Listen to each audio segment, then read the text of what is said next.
तो आज के वीडियो में हम लोग डिस्कस करने वाले हैं रिगार्डिंग ओवर थिंकिंग।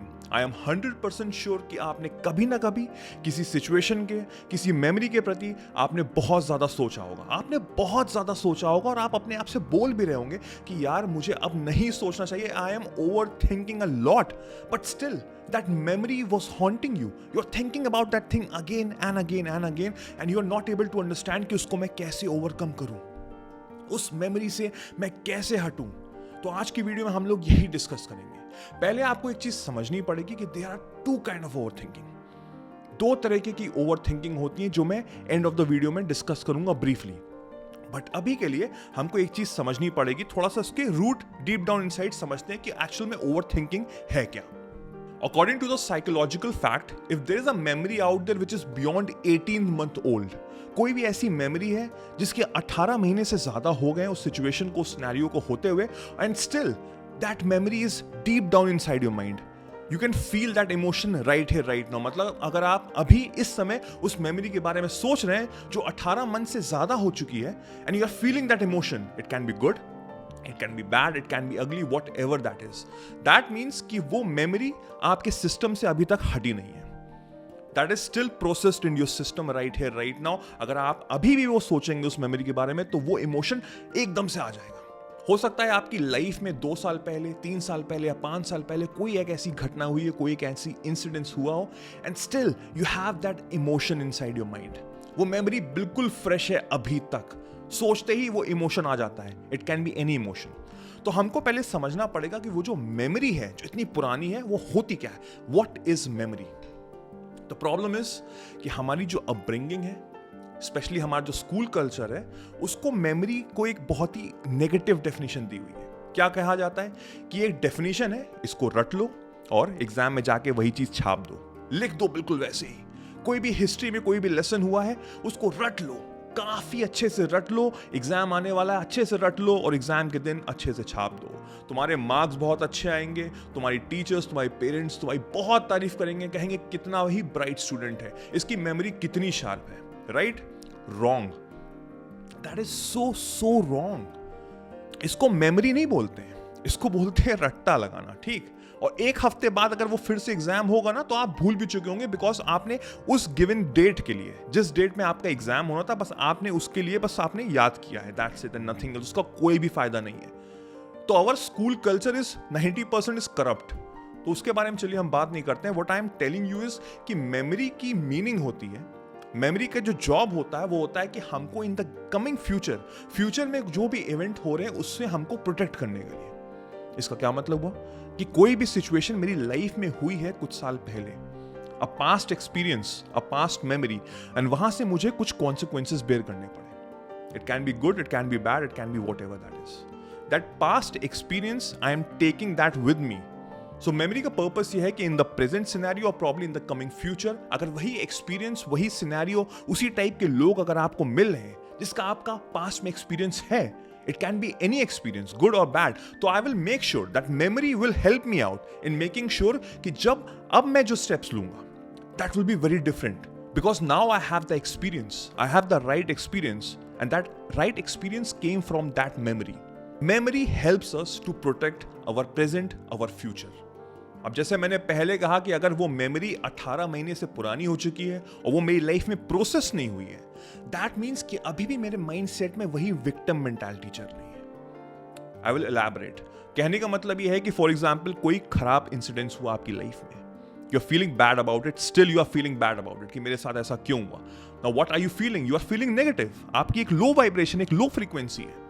आप अपने आप को एक विक्टिम मेंटालिटी के तौर पे सोच रहे हैं अपने बारे में कि why all these things happen to me? Do I deserve it? Probably not, but still. But you have to understand that is life. Now you have to understand the consequences regarding this. हो सकता है कि वो चीज आपकी life में बहुत खराब हुई हो, आपकी उसमें कोई गलती भी नहीं होगी। I get that. That is life, that, right? Now, what were the teaching? वहां से आपने क्या सीखा? जो भी सीखा हो वो आपको एक बेटर पर्सन बनाएगा in the coming future, in the present moment, because now you have the right experience, because you have bear the consequences, and that experience will make you a better person in the coming future, because आपके decisions बहुत ही different होंगे, बहुत ही अच्छे होंगे, जो आपकी life को काफी कुछ सेट कर सकते हैं। अब जैसे स्टार्टिंग में मैंने आपसे कहा कि दो तरह के ओवर थिंकर्स होते हैं. पहले होते हैं problem centric thinkers and the second are solution centric thinkers. 99% of the people out there comes in the one category, number one category, problem centric thinkers. होता क्या है कि कोई भी सिचुएशन हुई, फॉर एग्जाम्पल, चलिए आपको ढंग से समझाने के लिए एग्जाम्पल लेता हूं कि एक पर्सन है जो शायद 40 साल का है, वो इतना अच्छा नहीं कमा पा रहा है, वो बहुत स्ट्रगल कर रहा है अपनी लाइफ में. तब उसके दिमाग में क्या चल रहा है? Of course he will overthink, right? We all overthink. पहली बात तो एक चीज आपको समझनी पड़ेगी कि आप ओवरथिंक को किल नहीं कर सकते. हम ह्यूमंस दिन भर में 60 to 70,000 थॉट्स सोचते ही सोचते हैं. एंड कोई एक ऐसा थॉट होता है जो मेरे माइंड में बिल्कुल छप जाता है, तो मैं सोचता ही रहता हूं. तो पहले तो आप ये चीज दिमाग में से निकाल दीजिए कि आप ओवरथिंक को किल कर पाएंगे, नहीं कर पाएंगे. बहुत सी वीडियोस में ये बोला जाता है, believe me it's a given fact, वो कभी भी वर्क नहीं करेगा. अब आपको समझाता हूं दोनों के definition so that you can understand कि आप थिंक कैसे करें. पहला person is problem centric thinkers. एक पर्सन है जो बहुत स्ट्रगल कर रहा है अपनी जिंदगी में, right? Now he is thinking कि अब मेरी एज हो गई है, मैं ज्यादा कमा भी नहीं पा रहा हूं, आई विश कि मैंने स्कूल में अच्छे से पढ़ाई की होती. अगर मैंने अच्छे से पढ़ाई की होती तो मेरे एक अच्छे कॉलेज में एडमिशन हो गया होता. अगर अच्छे कॉलेज में मेरा एडमिशन हुआ होता तो मेरी एक अच्छी जॉब लग गई होती. अच्छी जॉब लग रही होती तो मेरे को अच्छे पैसे मिल रहे होते, मैं एक अच्छा मकान खरीद सकता था, अच्छी कार खरीद सकता था, एक अच्छा स्पाउस मेरे को मिल सकता था जो शायद अभी नहीं है. Now my life is struggle, I am waste, my life is next to nothing. अब कुछ नहीं हो सकता. What is that person thinking? He is connecting the dots. और वो कैसी डॉट्स है?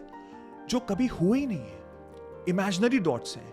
ये मैंने स्कूल में पढ़ाई अच्छी कर ली होती, मेरे को अच्छा कॉलेज मिल गया होता, ऐसा कुछ हुआ ही नहीं है. तो फायदा क्या हुआ ये सब सोचने का? You are over thinking a very negative thing, जिसका कोई भी कॉन्सिक्वेंसेस आपकी लाइफ में नहीं है, बल्कि उसको लो वाइब्रेशन में आपको कर दे रहा है, because you are over thinking in a very negative way. You are having a victim mentality inside your mind, and believe me, victim mentality will never work. आपको वो कभी भी सक्सेसफुल नहीं बना सकती. Now the second person out there are the solution centric thinkers. What are those? यही example लेते हैं. 40 इयर्स को आदमी है, स्ट्रगल कर रहा है. अब वो ये सोच रहा है कि यार मैंने जो पास में किया तो किया, हो गया, मुझसे गलती हो गई, I get that, I understood. Now what can be done in the coming future? मेरी आधी जिंदगी अभी बची हुई है, अभी मैं बहुत कुछ कर सकता हूं. मैं क्या कर सकता हूं? हाँ, मेरी एक शिटी जॉब है, आई गेट दैट. तो मैं क्या कर सकता हूं? मैं एक कोर्स कर सकता हूं, पार्ट टाइम कोर्स कर सकता हूं प्रॉब्ली, जिससे मेरे को आने वाले टाइम में हेल्प करेगा, मेरे रिज्यूमे में मेरे को हेल्प करेगा, मेरे को आगे हो सकता है अच्छी जॉब मिल जाए, मैं कोई बिजनेस स्टार्ट कर सकता हूं, मैं जॉब स्विच कर सकता हूं, I can do XYZ things, और मैं अपनी जिंदगी संवार सकता हूं. This is a solution centric thinker. Both case में we people are over thinking, but आपको समझना पड़ेगा कि किस कैटेगरी के थिंकर आप हैं. यू नीड टू अंडरस्टैंड कि जो भी थॉट प्रोसेस आपके दिमाग में नॉन स्टॉप चल रहा है, क्या वो आपको ब्रेक कर रहा है कि आपको मेक कर रहा है? Understand whether that thought is breaking you और that thought is making you. अगर वो ब्रेक कर रहा है तो उसको वहीं पे ब्रेक कर दीजिए. I know it will be difficult, but you can do that. And if that is creating you, if that thought is making you, तो उस पे उसको पकड़ के रखिए, because that thought will actually make you, because you are thinking about the solution, not the problem. जो हो गया सो हो गया.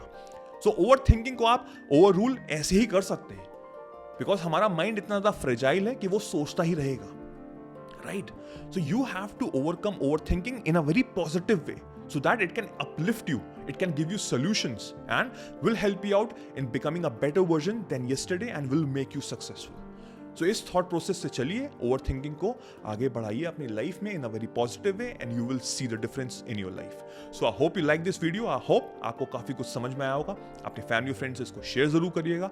अगर आप नए हैं चैनल पे, जल्दी से लाइक करिए, सब्सक्राइब करिए, hit the bell icon, so that जैसे ही मैं एक नया वीडियो डालूं आपको सबसे पहले नोटिफाई हो. मेरा नाम वैभव निगम है. Till then I will see you soon. Take care. Cheers. Bye bye.